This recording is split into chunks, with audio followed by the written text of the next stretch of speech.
Hello, I'm Brian Odom. I'm NASA's chief historian, and I would like to welcome you to today's conversation. In honor of Asian American, Native Hawaiian, and Pacific Islander AANHPI Heritage Month, I have the pleasure to be joined by U.S. Navy Lieutenant Commander and NASA astronaut Mr. Jonny Kim and NASA Headquarters AANHPI Employee Resource Group co-chair Ms. Anita Dey. Thank you both for joining for today's conversation about the contributions of the AANHPI community to the history, culture, and fabric of the United States. This year's AANHPI Observant Month theme is Visible Together. It is set by the White House Initiative on Asian Americans, Native Hawaiians, and Pacific Islanders and the Smithsonian Asian Pacific American Center. This year's theme invites us to all reflect on the power of community and allyship. Jonny, when you hear visible together, what resonates with you the most? How important is that message? I think you said it really well. When I hear visible together, I think of community, I think of allyship, I think of working together to accomplish a goal. And those are the words that I feel when I hear that phrase. Okay. Anita, as NASA Headquarters Employee Resource Group Chairperson, can you tell us about how NASA makes the AANHPI community experience visible to the world and how the community experiences NASA? Yeah, sure. So the NASA staff is 8.7% AANHPI. So that's in contrast to the civilian workforce being almost half of that Asian American. So that tells me NASA is a good, safe place for us to be generally. We are proud of our work. We are proud of being at NASA, but we're also proud of our cultures and our different identities. So it would be really amazing for society, but also the agency, to be able to see us as more than just Asian American, Native Hawaiian, Pacific Islanders, to be able to see all the different countries we come from. And once people are able to see us in that way as these individuals, I think it'll be easier to have us in roles of leadership as well. I said that the AANHPI population at NASA is 8.7% of the population, but we are only 4.6% of the SES and other executive positions. So, you could say there's a bamboo ceiling at NASA, but I'm very, very pleased that the agency has been working on this, and we have been working with various offices on some policy solutions. That's a great point. This is a very tough topic. My own research goes back to, looking at the Apollo program and its relationship to the civil rights movement and looking at how that decade of the 1960s really unfolded and into, a more central approach to equal employment opportunity. And really NASA in the 1970s, the early 1970s, began to think about diversity and inclusion in really meaningful ways. And I think you really see that in this, eventually the space shuttle program opens up new opportunities for visibility of all minorities, and especially in the 1978 astronaut class for that first shuttle class that I think was critically important. So you look at that class in particular. Ellison Onizuka was the first Asian American to fly in space. He was a member of NASA's astronaut class of '78. This was the first astronaut class to include women, Hispanics, Asians, African Americans. So really, I guess, Jonny, who were some of the astronauts during this period and maybe later that you really looked up to? And were there any AANHPI astronauts that influenced your path to becoming an astronaut? I would say when I think about my childhood, having heroes is important. We all know this. Having role models and people to look up to, having dreams as a child is really, really important. And growing up, I had a poster of the Apollo 11 crew, Mike Collins, Buzz Aldrin, and Neil Armstrong, that classic photo with the moon as their backdrop. I had that over my bed. And I thought it was an amazing thing. But if you had asked me, and people often do ask me, have you thought about being an astronaut? Have you always wanted to be an astronaut? The answer is No. I didn't think about being an astronaut until 6 months before I applied. And being an astronaut is oftentimes a childhood dream for so many people.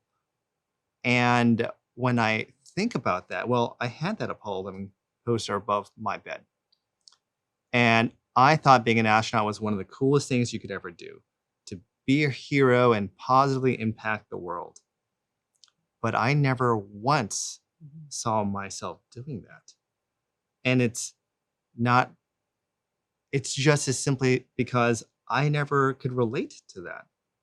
I never saw any Asian Navy SEALs. I didn't know of any Asian American astronauts. And so that's just not something that I grew up thinking I could do. And it's important to have those role models, to have those heroes that we can relate to. So to answer your question, I admired all sorts of astronauts. But was there a particular Asian American astronaut that I knew about or aspired to be like? The answer is no. I wish I did. And that's what I am very proud to be part of NASA's workforce today, that represents a much more modern America with a diversity of backgrounds from all walks of life, all races, creeds, and colors. And we're all working towards the same mission of exploring space for the betterment of humanity. Good answer. Good answer. So kind of continuing that a little further. So we know that minority groups can face all sorts of stereotypes. This term, model minority myth, is a persistent stereotype that really paints Asian Americans as inherently more successful than the general population, or in contrast to other minority groups. So Jonny, how did the myth help or hinder you? How did it help define the person you are today? This could be a really long and layered response. I'll try and do my best to articulate my thoughts around it. It's a particularly really sensitive question and topic, and I don't know if I'm particularly qualified to answer that or even articulate that. So no one should ever be put in a box. No one should ever be have labels attached to them. And I've certainly felt growing up like I lived in a box. I had a square that I had to color inside, and I had to stay within that. And people will always have expectations based on the way you look, where you're from, your gender, your race, your creed. Glass ceilings are everywhere. And it's up to the pioneers to break through those glass ceilings. And that's what we do. And we do that well at NASA. The glass ceilings exist everywhere. And the model minority myth is just another version of that glass ceiling. You simplify someone's experience base, their capabilities, who they are as a person, their identity inside a very small box.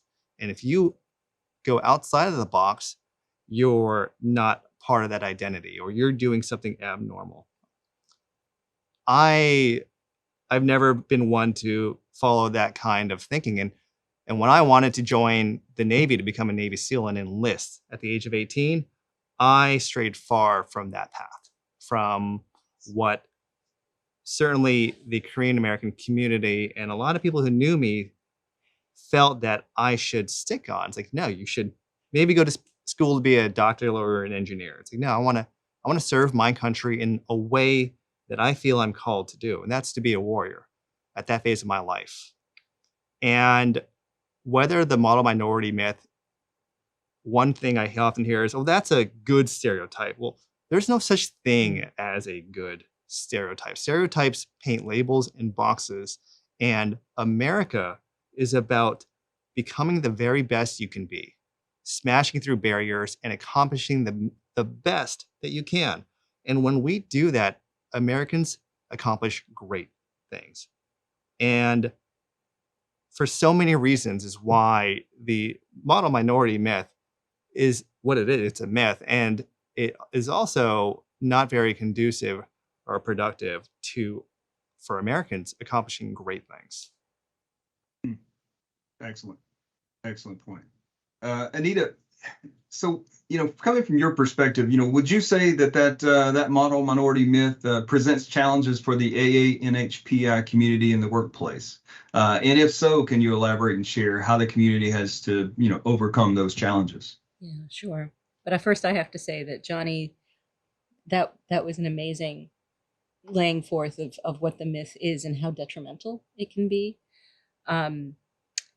So like I said, it's a tiresome myth, and I think it's so incredibly damaging to those of us who are just trying to be ourselves, for better or for worse. For a myth to say that you're always perfect is really stressful. In the workforce, though, at the workplace, it's damaging because people can use it to sweep away the idea that there is discrimination against a certain group, in this case, us. You guys are fine. You've got it covered. No, I have heard stories of people who should have been promoted and they weren't. People whose reviews should have been higher than they were. Overcoming the myth is very difficult. It is persistent. And what's interesting is a lot of people haven't heard of it. Even people working in this space talking about diversity. So that's why I'm incredibly grateful that you were willing to talk about it today, and we can just raise awareness of what this is.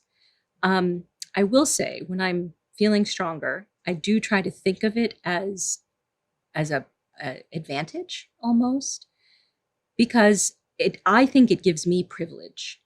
It gives me the ability to say things that maybe other minority groups may not feel comfortable saying. If I'm seen as one of the good ones, maybe I can speak some truth where other people feel like they can't. So. That reminds me of something we talked about: allyship. Yes. Being a good friend, being a good buddy, a teammate, a comrade, whatever you want to call it. Advocation will always be stronger and more meaningful when it's coming from someone that's not you. Yes. That's not benefiting from such advocacy. Yeah. So I completely understand what you're saying when you say that. And the other employee resource groups at headquarters and across the agency have been wonderful. And we all try to lift each other up in this process. So I'm happy to use some of my voice in that.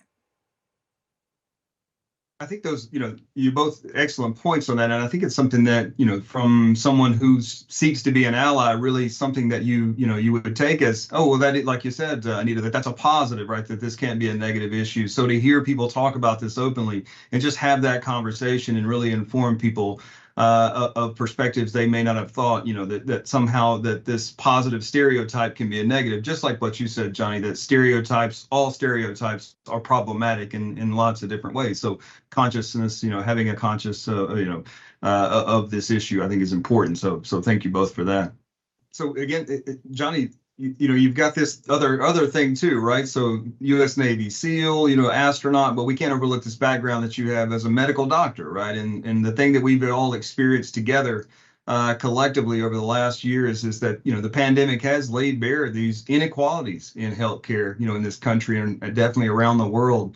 In addition, there's the other piece that is the growing awareness of intersection between climate action, racial equity, racial injustice that is around the world and definitely in this country and has a long history in this country. So what is your take on the impact of these public health issues and the stress of racism on the AA-NHPI community as well as minorities in general? So I think I could answer that question, but I think again it'd do a disservice to not recognize and just communicate. There are communities everywhere of all sorts of sizes and creeds and races that suffer from inequity. It's a pandemic, right? And there's not a single group that's more important than the other. And what's the impact? I mean, you can have a pretty long discussion about what the impact. You could just talk sheerly from the numbers. When I was serving as a physician in healthcare, the statistics just didn't lie.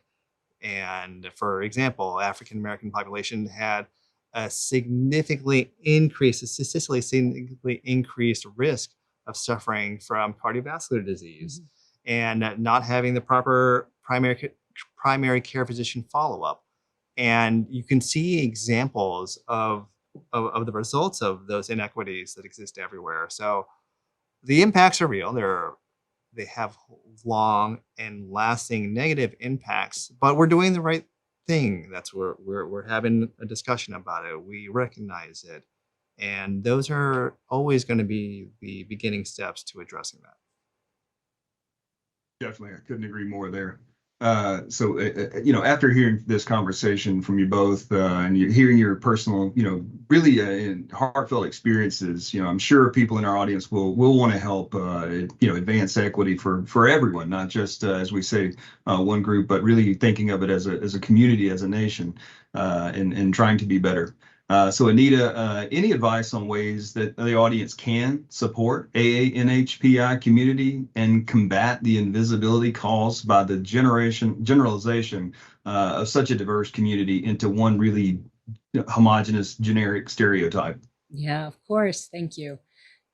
So I would advise people to try to see us for who we are and not who they think we are. I think the first piece of that is what Jonny was talking about earlier, education, talk to us, learn about us as individuals, but also now that there's the internet, there's nothing you can't know, nothing. So do some research, read about all the different countries we come from, and then ask us questions to fill in the gaps. I would also encourage some introspection. Think about how you interact with people from our community. Are your thoughts colored by a stereotype, whether it's the model minority myth or something else? If there is a stereotype in your head, it's okay. We all have stereotypes about all sorts of things. Don't feel bad, but don't let it sit there either. Think about why it's there, what it does, and then fill in that gap. Because a stereotype is always filling in a gap of knowledge. Fill it in with the education, knowing somebody or doing some reading. And finally, I would say speak up. When you see discrimination, say something. When you see something, say something is not just doesn't just have to be a Homeland Security motto. When other people speak up, when allies speak up, they're striking a powerful blow against a systemic problem. Definitely couldn't agree again. That's such an excellent point. And I hate to close this out. I really want to keep this conversation going. I think we could really talk about all these issues and really come to, really expand on it. But I'll stop there and thank you both, for sharing these insights and, on history, for gathering with us today in honor of AA-NHPI month. As being a NASA chief historian, I've got an incredibly cool job. But one of the things that I really have focused on is looking at that issue of, just these issues in general. And because I think that the agency, definitely, if we're going to just zero in on the importance of this history to the agency and the work that we do, human space exploration, scientific discovery, these are critical pieces of it. If we don't learn from this past and learn that the issues we're dealing with today, people have dealt with these issues, right? What solutions have they come to? What steps have they taken? And what has it led to? And just understanding this shared past, and that all good solutions will come from this ability to move past these stereotypes and to really do something great. So again, I appreciate it, from a history side, but definitely appreciate it from just the thinking about this as a bigger picture. So we ask our viewers to join us in reflecting on what it means to be visible together and take part in an upcoming AA-NHPI event and engagement to discover the history, their contributions, and diversity of culture. Also, be sure to visit the Faces of NASA website on the screen to learn more. Thank you both. You're welcome. Thank you. Thank you.